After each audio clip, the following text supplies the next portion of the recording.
कर्मारेभ्यस्तवो नमो नमः पुञ्जिष्टेभ्यो निषादेभ्यस्तवो नमो नमः यशकृभ्योभ्यस्तवो नमो नमो मृगेभ्यश्वरिभ्यस्तवो नमो नमः स्वभ्यस्तपतिभ्यस्तवो नमः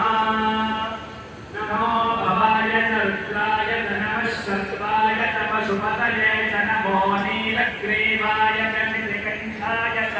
कपर्दिने च युक्तकेशाय च नमः सहस्राक्षाय च शतधन्वने च नमो गिरिशाय च शिखविष्टाय च नमो मीदुष्टमाय च सुमते च नमो